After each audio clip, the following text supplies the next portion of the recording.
Rizz. That's the internet buzzword this year, or month, or any period of time that may or may not suggest that this video will become incredibly outdated if you watch this in the future. What's my take on the term? Does it even matter to me? The answer is no. Up until I learned that the Plants vs Zombies community has embraced the term. A couple of content creators have changed their name to include the word, but those guys don't really have Rizz. Do I have Rizz? God no. Just look at my instrument collection. Not exactly a hallmark of Rizz, is it? The rizziest figure in the Plants vs Zombies universe is actually a character, a plant itself, and you may be shocked to hear that it's garlic.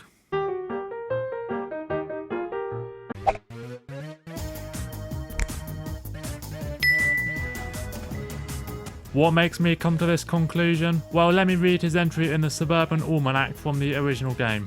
Lane diversion isn't just Garlic's profession, it's his passion. He carries an advanced doctorate in redirection from the Brussels University. He'll talk all day about lane vectors and repulse arrays. He even pushes things into alternate avenues at home. Somehow his wife puts up with it. Yes, out of all characters in the game, a guy whose gimmick is to gross zombies out is the one that's married. Apparently the fact that he smells and, risking demonetization here, tastes bad isn't a detriment in the eyes of one female creature. But who is his wife? We have no context for that. Is it a fellow garlic? Or is there some kind of interspecies relationship? Regardless, he found someone he won't divert away, which is an accomplishment in itself. Is it because of his appearance? Well, it kind of speaks measures that Garlic didn't have his design change at all from the first game to the sequel, to the point I couldn't tell the difference on my redesigned plants tier list.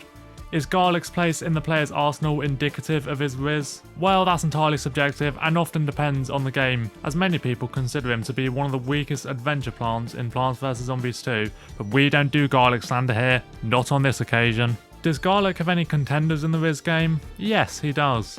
Magnet Shroom. As stated in his Almanac entry in PVZ2, he doesn't have a problem attracting girlfriends, but he does have a problem keeping them. In the end, they always find him too clingy. However, the key sentence is the middle one. Magnet Shroom is off and on again like a defective Windows Vista PC, but Garlic has his partner locked down. The knot is tied, so I think it's clear who wins here. Who would have thought that a magnet mushroom and a stinky vegetable would be the two most charismatic plants? Also, yes, I just realised when writing this script that Rizz is short for charisma. Let's have a look at the post that inspired this video and reminded me of Garlic canonically having a wife. Garlic has a wife? Capitals in the appropriate places, I see. And this comment takes me back to when sweet potato was first added, and I immediately drew the comparison to Garlic. One attracts, one repels. Do that apply to each other? Opposites attracting? Yeah, what this comment is saying, that sweet potato is Garlic's wife. Which is a pretty fascinating thought. But there's several other factors that prove Garlic's Rizz. For example, the Garlic drone from Garden Warfare. He has a high-tech device controlled by cacti that can fly around and shoot other zombies from above. That's neat, that's cool, that's a showcase of Rizz. He's also a team player, as his hero card suggests. More power to him. Also, let's not forget the good old Garlic Vine myth. However, what we should forget about is the fact that he got neutered in PVZ2.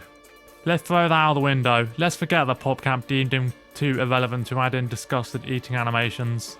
Seriously, that's the best part about using him in PVZ1. Well, besides the legendary Gloomwalk strategy, of course. All that matters is, this guy is wifed up and set for life, and that's more than I can say about literally any other character in the game. As far as I know. Who would have known that a throwaway sentence in his Almanac entry would have generated this video?